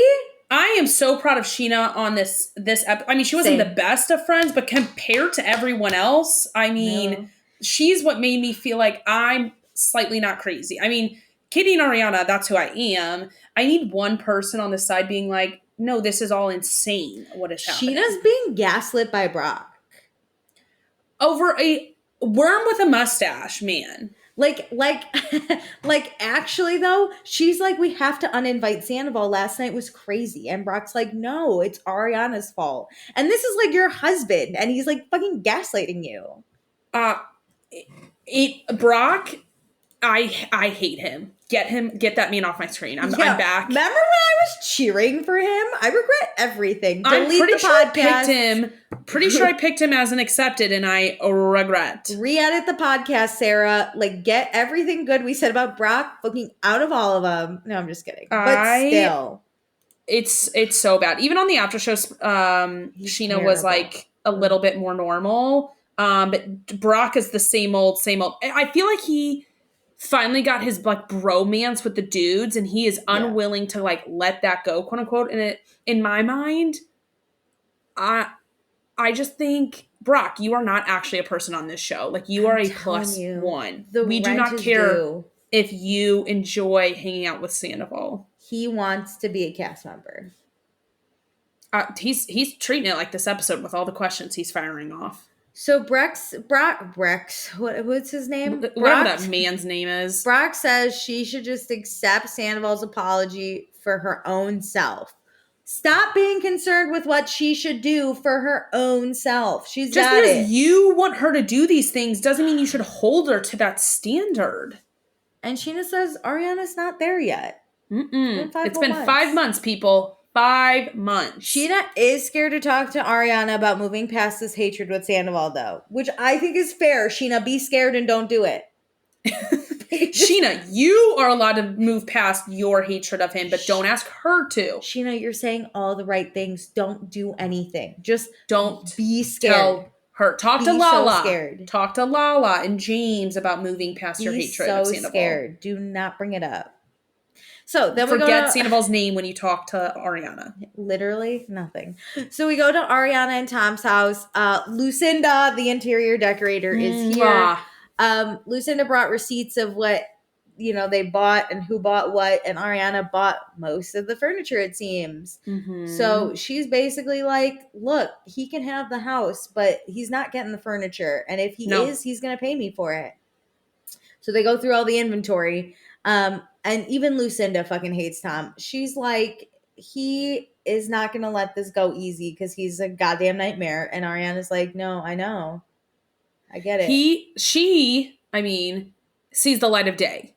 Yeah. She knows what's up. Lucinda's a better friend than Lauren from Utah. Yeah. Well, Lucinda is in the real world where we all know what's actually going on. Not in this, experiment of a life we're apparently going on. Like, this is like the Truman Show. Yes. Like, they're all trying to make Ariana seem like she's crazy and that none of this is actually happening. Nope. I'm crazy watching this. I'm losing my mind. I honestly cannot do 4 more episodes. 4? Oh my God. End it now. End it immediately. Okay, so we go to beach day. James hates beach day. I get this. If you have never been to Venice Beach, it is such a long strip of beach. Walking across it is fucking miserable. Dude, one of my big pet peeves when I visited LA was that there was no parking for us to get out to go to the beach, or we had to pay a lot. Yep. And then the beach was A, fucking crowded, or B, I just didn't know where to go on this fucking beach. The water's cold on the West Coast. I want nothing to do with that. Schwartz rolls up with a fucking boogie board, and I was like, what are we doing? He can't boogie board. You know that. I do actually love boogie boarding. I just want to let everybody know that. When I was a kid, I don't do it anymore. We got bad ankles. We can't do it anymore. I'm a grown adult. I don't want to be flopped around in the ocean anymore. You don't want to? Schwartz is almost 40. He is 40. He's flopping around in the ocean. He's a man child. Like, you can't. Totally different species. You cannot convince me this man knows I can't believe you just compared me to Schwartz. Like, we should both go boogie boarding. Together. Going out. Think. Let's go. So last beach day we had, Schwartz got a drink thrown in his face, which I loved personally. This is the callback I want. Don't give me any trauma. I need funny things. Yeah. So we're all at beach day except for Sandoval, and Brock's like, is Sandoval coming? And Ariana's like, probably, because I saw his weird stripy crochet thing in the dryer. And then he shows up and Brock's like, you were fucking on point with that crochet thing. because that's what he rolls up in. This is the best thing I think he's worn all season because everything else I absolutely hate. Yeah, he actually doesn't look like I want to kill him in this. Yeah. I do later, but for not the way he looks. I need him to button it up one more, like stop being so into yourself. Please, but I know. You can walk across the extremely long beach. Oh my God, that was so funny. It's like we're all watching and waiting for you. Yeah. I would never want that because I don't look good walking on sand. I know. I didn't grow up on sand. I know. Me neither. And Brock, whenever he goes, welcome, thanks for crossing the Sahara. God, literally, I'd be like, yeah, this was my exercise for the day. I'm done. It is my nightmare for a bunch of people to be sitting in a group watching me walk anywhere. It could be across even grass. Anywhere. And I hate just everybody watching me walk towards them. I specifically thought about the sand, though. Listen, we grew up in the Midwest. My calves hurt. We grew up on sand that's lake sand. Ocean sand's fucking different. That never ends. We don't have a lot of it. No. If you were to walk from the sidewalk to the water, 10 steps. We're not going too far. And no one's walking sideways across the beach. That's crazy. No. We have an entire sidewalk built in like north to south. Into the beach. Because we can't walk on sand. No. So, beach day, literally middle school dance vibes. You have boys on one side, girls on the other, to the point that James even draws a line in the sand. Which was really funny. So one side Sandoval and one side is Ariana. I like that because it broke the ice of like things are awkward, but like let's just leave it. Kind of was a reminder of like, hey, let's not do this today. Yeah. Schwartz brought Sheena a Capri Sun. Apparently, Sheena loves Capri Suns. Was there something last season or earlier this? I don't know. But I fall out of the loop here. If we're ever going to do nostalgic drinks, someone bring me Sunny D. I don't want a Capri Sun. 1000%. Also, I thought he was like going to be like, oh, and here's some vodka to like make it an adult one. She just has a raw Capri Sun as an adult. We did the water shit yesterday. We're done with that. We're done being sober. Okay, so Sandoval now this man does not know how to properly have a conversation. He, in front of his ex, starts talking about a singles event that he's going to. With Schwartz. But this is not even the most offensive. No, at this you're point, right. They are both talking in different conversations. Right. So it could be worse because it does get worse. He's going with Schwartz. And Katie's like, oh my God, how embarrassing for you two. And I like how Schwartz is like, do you want to come? It's obviously not embarrassing because Meredith and I are both single. We would go to like a singles event. I know exactly what event this is. I'm pretty sure I know exactly what girl on TikTok runs this because she does them in Chicago. And yes, I did apply for the email list. Oh my God, I'm on it's called Hot and Social in New York. I'm on that one. So I go. But it's just funny that they're like, we're going to go. And then they're like, Schwartz goes, Katie, do you want to come as like my date? And Katie's like, I'm sorry, with you? You already told me to call you. With you? And that we should go to dinner together last night. Like, absolutely not am I going with my ex-husband to a dating event. But then Brock goes, Schwartz, if you bring Katie, she's going to leave with someone and you're going to be at the singles event alone. It was like literally way to see, you know what, Brock sucks, but he's having that so Raven future flashes. He goes from like, this is the B character we need, you know, like have these little quips, but then he goes hard at him sometimes. And I'm like, dude, you're really blowing up the world at every event or every day you see these people. Chill out. So Schwartz is like, she can leave as long as it's not with Max. And he's like, it's okay, Katie. It's brought us closer because now we're the same. And Katie's like, we're not the same. You were cheating on me for like 12 years. Yep. And Schwartz goes, I was mostly faithful though. And I was like, yeah, if we take all the days you were in a relationship and then minus the ones that you cheated on. He does the math. He has a calculator on his phone. Oh my God. And when you divide it, it's close to zero because there's 365 fucking days a year. And maybe you cheated like twice a year. Yeah, of course, the number of days. Good job. Way to go. But if you did if the equation changed to cheatings per year, that number is way too high because it should be zero. Yeah, in a relationship, you should cheat zero amounts of time. Total times cheating is too high. Yeah. I don't care what it is, the per day. great. Yeah, literally. The way he has come up with a new way to excuse the cheating, very inventive. I will give it to him slightly, but I'm glad Katie's not married to this. Again, another moment. I'm like, am I in the Twilight Zone? I'm glad We're doing just long like, division on number of days. The days per with cheating. Yeah. Calculations. So Katie asked Sandoval if he knew that Scheana and Schwartz kissed in Vegas. And Sandoval says he didn't. But then we literally get a shot of Schwartz telling Lala and James from last episode that Sandoval's known the whole time. The way these men will protect each other at all costs. Sick. Gross. Sick. So then Scheana says every guy in this group, what a flex. Every guy in this group, all the trash bags, have been flirty with me at some point. And she goes, including you, Sandoval. And Sandoval's basically like, it's more you're more a recipient of flirtiness. And Brock goes, is that what you told Raquel? Wait, really quick. I hated that with Scheana. That was such a flex.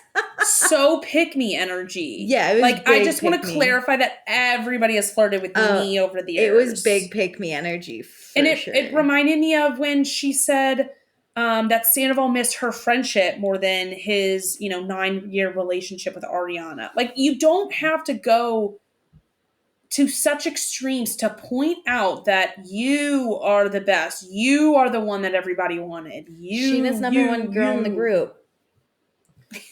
And I don't even, not in her delusional mind either, but not in anybody else's. But also, you really want to flex that like it was Schwartz and Sandoval and Jax and like Max and Brett that had crushes on you? Embarrassing. Like that's your flex? I would rather be married to Shay right now. Yeah, Shay was flirty with you for like 5 minutes before he married you, and then he lost all love for you. It was a good time. And then you policed his drinking. I miss Shay. Okay, so he's been really top of mind as I've been working on season 5 stuff. I love Shay. That'll come out after this season, so stay tuned. Okay, so Scheana says that Sandoval's like, you were more the recipient of flirtiness, and then Brock is like, is that what you told Raquel? And immediately Sandoval is like, what the fuck? And Ariana's like, could you not in front of me? I want to give one slight nod to Sandoval for not engaging in this because he even knows this is a minefield. Just shut up. Even, like, why are we joking about this, Brock? This is not funny. I don't know. So, yeah, Ariana's like, could you not in front of me? And then Sandoval goes, yeah, agree. And then Ariana's like, well, it's your fault, so... And then Katie asked Sandoval what happened with Anne, like about firing her. And he says he didn't fire her. He said, let's take some days off. And James is like, so who mediates you guys and watches Maya? So Ariana's like, Anne is not Maya's sitter, but I feel like Maya is currently safe. And Schwartz is like, hey, that's great. You both are amazing dog and cat parents. And Ariana's like, well, I'm a dog and cat parent because they're mine. And Sandoval's like, I don't agree with that. And Ariana goes, I paid the adoption fees. Yeah. And Sandoval goes, that's the one bill you've paid. He will not stop just to make her look bad in the pettiest of things. I know. That's the one bill she paid. Are you delusional? We already walked through all the furniture she paid for. Yeah, we know. So then Sandoval's now speaking to Ariana about the dog and how since she applied for the adoption fee, then the house is his because his friend found it and his people did the loan. And again, I was like, how crazy am I? She said she paid the adoption fee. Yeah. You guys both paid for the down payment, for the mortgages. Maybe she's not paying it right now, but she's not saying that, because I applied for the adoption, it's my she paid for it, you bitch. He says because his people applied for it. Like what? Because you found the realtor, it's yours. I just the leaps and bounds like. And why are we comparing a fucking house which has a lot of documentation on ownership to a dog which does not have a lot of documentation on ownership? Typically, I think it is off of the adoption fees. Literally, I'm crazy. I'm crazy. I'm crazy. Anyway, so Ariana's basically like, stop speaking to me. And he's like, you're speaking to me. I can't. Like, oh my God. Again, back to the like petty roommate fights. I'm like, I don't want any of this from either of you. So then Sandoval thought they'd be more civil than Katie and Schwartz. And I went, in what world? Alicia, I about fucking lost it when he said that. Because Schwartz and Katie, together for also a long period of time. So I don't think 12 years versus 9 really has that much difference. And to be honest, they were both basically married. You know, they had a house together, both instances. Katie went to Schwartz and said, hey, I just don't think this marriage is going to work. They talked about it. They had a lot of conversations. They spent some time before announcing it to the public. And then they parted ways and decided to be friends. Sandoval cheated on her for 7 months and gaslit her, saying that it didn't happen and only happened one night, and so many other things. In what world did you think that this would be better than what Katie and Schwartz is, which I think is actually in a really good spot and has been very good for what a divorce could be? Yeah. Yeah. So, like I said, I think Katie and Schwartz are kind of model divorcees. There's always going to be some turbulence. But in what world did you think you would ever be better than them? Let alone this bad after what you did. In literally what world? Like, what? The delusion is so deep. Like, I think he lived in the future where he thought about that plan he was probably going to put together where he was going to break up with Ariana in between the interviews ending and the reunion is what he thought. But I really think after the reunion, I think he dreamt up this world where they were going to break up and he thought it was going to go like Schwartz and Sandoval or Schwartz and Katie. But that none of that involved her finding out you cheated on her. Like, honestly, the delusion. I'm crazy. I'm crazy. If Andy does not ask him about this delusional fantasy, I'm going to lose my mind. So then Lala's here with Logan, and Ariana is pissed because they show up like in the midst of this fucking argument. Yeah, and I think Sandoval's walked off at this point. Yeah, thankfully. She says like this is why she won't do this again, but people keep doing this, like putting her with him. And Brock says, like, Sandoval's already gone with his tail between his legs. And Ariana's like, it's not between his legs because he's still talking shit. And she says he'll keep talking shit unless one of you men put him in check because he's a misogynist. So he'll only listen to fucking men. Yeah. So, like, you guys have to fucking, like, stand up and, like, say something.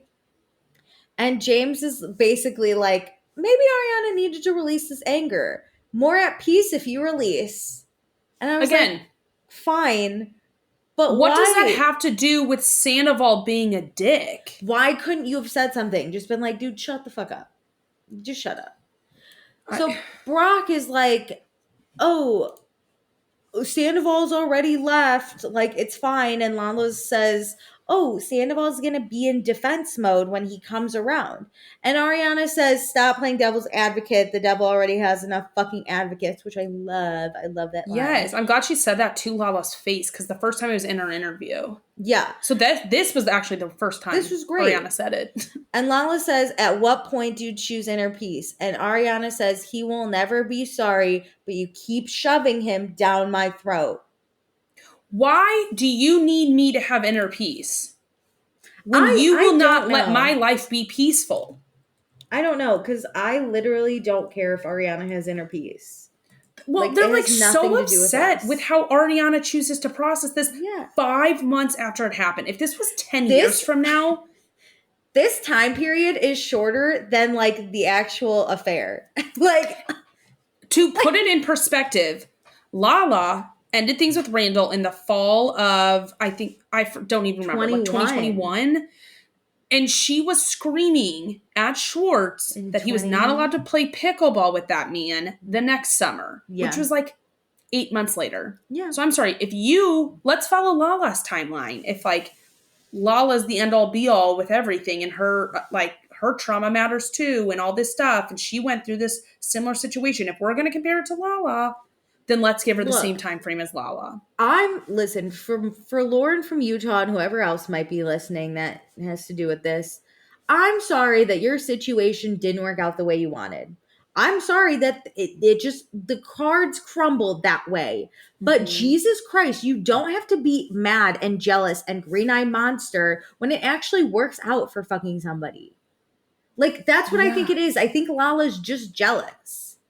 I agree. And I think also, Sheena can't have an opinion. And I think that Schwartz is so stupid. And I think Brock is also a misogynist at this point. And I think James just wants to not be involved. But you got to get involved, my guy. I think they're also so desensitized to the misogyny from the men in this group. And so it's so easy to just dismiss whatever the guys are doing and to blame the women because we have had 11 seasons of that. Yeah, of course. So, we get To Be Continued, which again, I don't think you need to keep To Be Continuing. Alicia, episodes. I thought of you immediately and I was like, don't you fucking do this to me ever again. What is the point? You're not giving anything away. No, we are not mid-screaming. Again, you should only do it if we are mid-scream. You want to do Accepted and Blocked really quick? And then we'll do Patreon by the People? Yeah, I want to block immediately. Okay, who are you blocking? Brock. I want to take a pitchfork immediately to that man's house. So sorry, Summer Moon, if you have to see this. But so we'll get Summer Moon out before we take a pitchfork to that house. He is truly stirring up and starting a lot of this drama. Because, like, why would you ask about Raquel when Ariana is right there? It's a little different when he was stirring up the shit about, like, when they were playing basketball. I want to fight this man so much. I get it. I'm going to block Sandoval because, like, I know that's usually the easy one, but my God, it's always the people who make me feel crazy that I just, like, I have to fucking block. And that was him. I felt fucking crazy. So it'll never end, which, like, it makes me feel so hopeless. Like, suck my dick at this point. Okay. Who are you accepting? I got to give it to my girl, Katie. I mean, hilarious as always. I just love how she's unapologetic about the Max thing. Like, clearly the intent was to embarrass her and, like, quote unquote out her. And she's just like, and do you want to ask me a question? I loved it.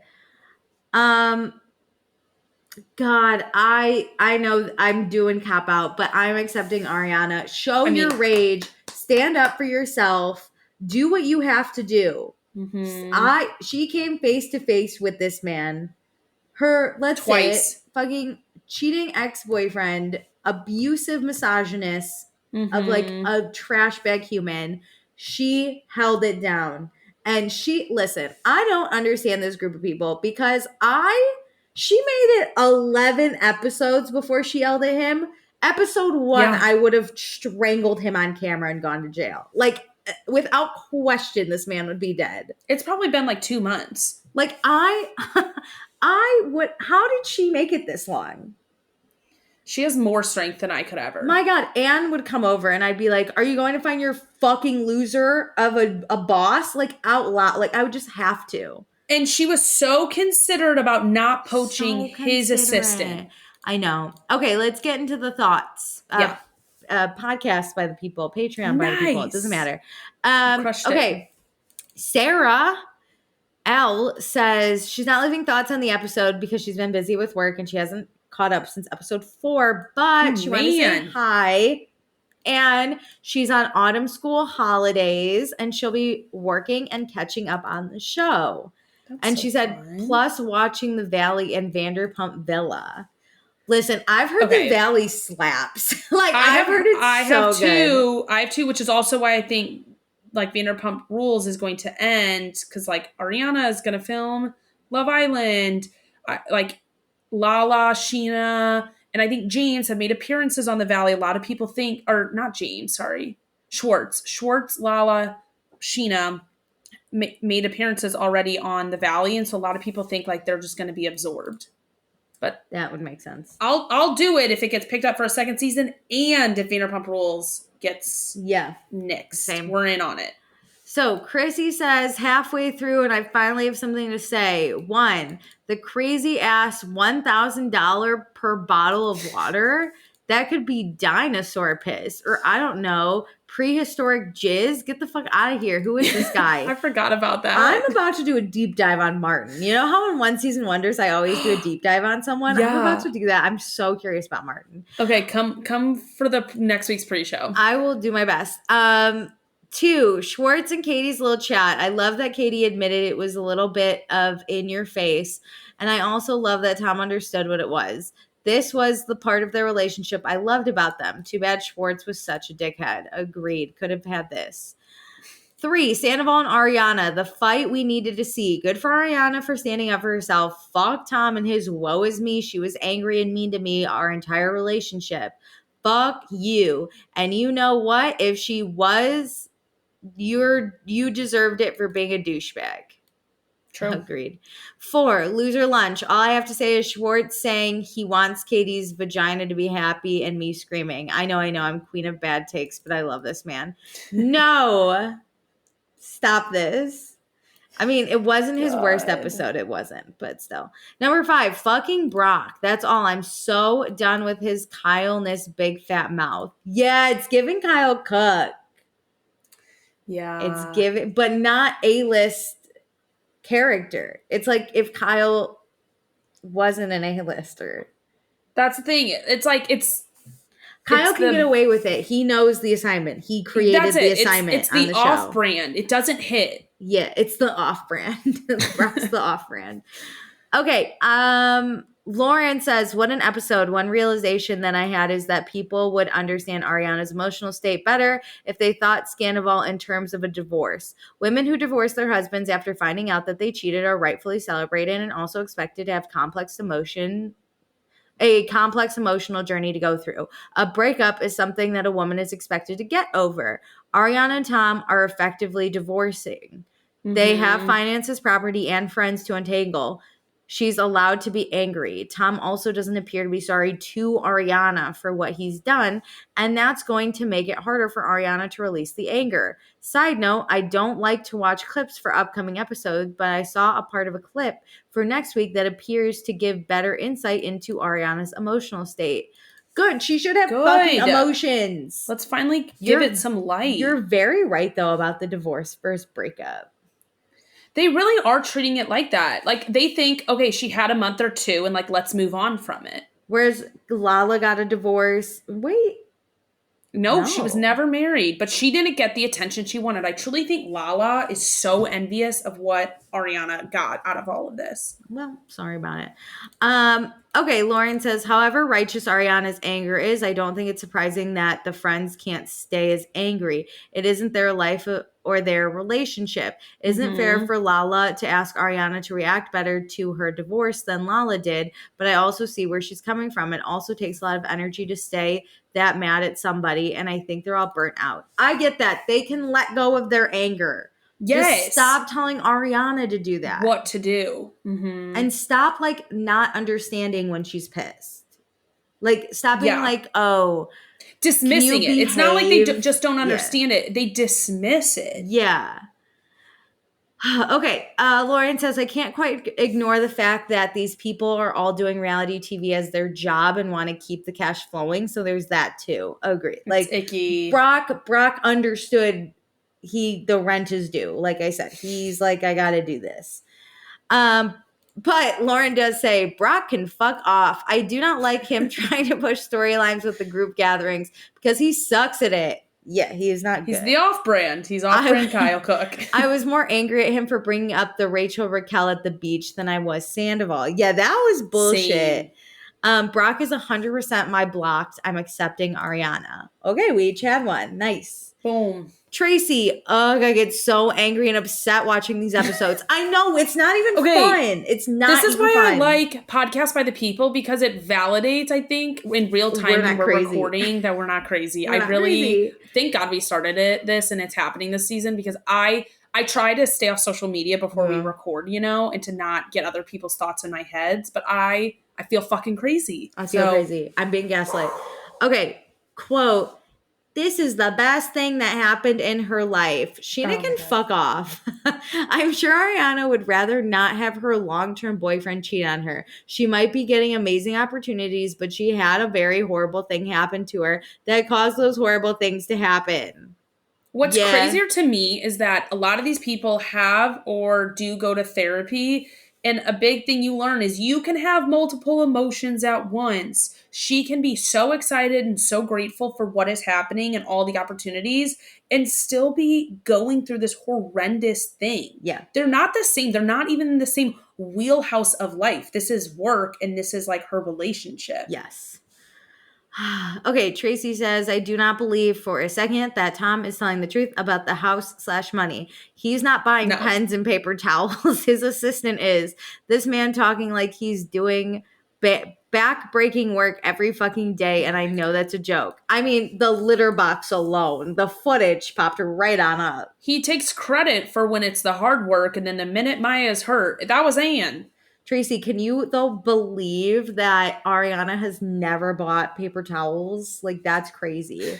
But she did bring in the Duracell with that ad. I need Ariana to hire a forensic accountant, and I need this shit to become public because I want him in public documents proving that he does shit. We already got the furniture. She bought all the furniture. I need more. I am so vindictive. I want this man to be scorched to the earth, and I want Lauren from Utah to go down with him. I mean, same. Okay. Tracy says, Brock, horrible. Everything he says in this episode was trash. I'm anti-Brock again. Agreed. I was really riding his horse. I was happy with him. Okay, Lala is so jealous. It's embarrassing. Have you guys seen that TikTok that breaks down how Lala is jealous because the most famous she'll ever be is because of Ariana and Tom? Yes. Yeah. Sorry. I did see it. It was good. It was so good. Sorry, people don't care about your divorce as much as you wanted, but we all knew the man you were married to was icky. Mm-hmm. That's the like. Even if you didn't like Sandoval, you didn't think he would cheat. He wasn't as bad as Randall. We all knew Randall was cheating on you. We knew it. And you got mad at us for sharing that as a fan base. Anyway, Tracy says it's only been a few months since the scandal. Ariana is allowed to still be mad. If Tom were smart, he'd take it on the chin and move on. Oh, Tracy, he's not, if he was smart. Also, Tom talking about the singles mixer and how the age range will be a little bit younger was so gross. I know he's dating a 5-year-old now. He said in their age range, which I think is their preferred dating age range. And then he said, and then a little younger. That's how I took that. Ew. Not like, hey, gross. Our age is like 40. I've said it before and I'll say it again. I don't like age gaps. It's not my thing. I don't like to read about it. I don't like to watch it. It's not my thing. I meant to say this when we were talking about that topic specifically, but like just 2 40-year-old dudes rolling up to a singles event. I know. Like, what weirdos? I know exactly what shorts he's wearing. He has his little slides on and some stupid little top. I think that's it. Like, if you're single at 40, like, more power to you. Go to the singles event and meet people. But it's these two that walk up just like knowing they're the shit going after the 18-year-olds. Like, that is the, like, if I'm 40 and single and I go to an event, I'm going for the 40-year-olds. Listen, you can go younger, but like they have to go for these tiny girls because everybody else hates them. They have everybody age in an appropriate age range hates them. They're going for girls whose brains are not fully developed yet because they develop at 25. They're going for people who probably were not alive when this show started. Just kidding. That got really creepy because that means they're like going after 12-year-olds. I'm going to give them a little bit of credit. They weren't alive when Beverly Hills first came on. They weren't forming memories when this show came on. Do you remember the Jersey Shore stick they would do where it's like, if she's got bells on her handlebars on her bike, she's too young for you, bro. Oh my God.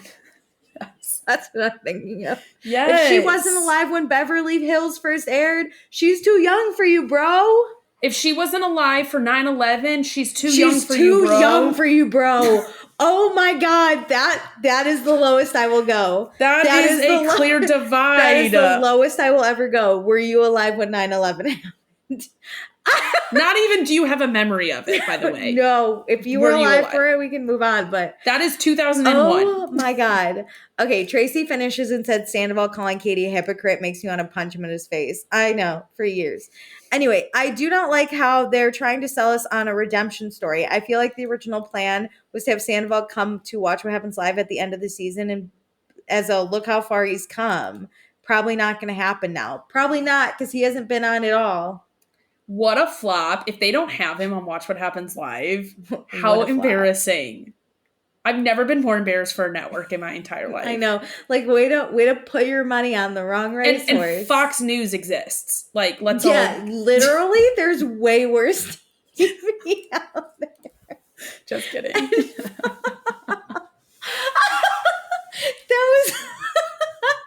That was the funniest thing you've ever said. That was it. Listen, I don't laugh a lot at other people, but oh my God, sometimes you're funny. Let's just end the show. We're never going to do another episode again. No, that was amazing. And if you disagree, let us know on Patreon so you can pay for it so we can hear about it then. Okay, but that's the end of the episode. Thank you so much for everything and for tuning in. We will be here doing the next 4, as Meredith said, episodes that... Well, great. 4 plus a reunion. Be sure that's TikTok. Meredith's going fucking off making videos. I'm working really hard, so just give me some views and I'll get better, I promise. I'm doing my best out here in these streets. I owe Meredith a TikTok, so I'm working on it. Don't worry, I have you slotted in for Friday, so by the time this is released, I'm gonna record it tomorrow. Go take a peek. Go look at my TikTok. Okay, but do all the things. Keep tuning in. Meredith, anything before I exit us out with James's famous quote? I hope everybody had a good time coming back to the real world and we're mentally getting better as we come out of crazy. This chaos. I'm going to talk to my therapist about this. I actually probably need to. I have an appointment tomorrow. Okay, well, with that, forget what you heard and remember where you heard it first.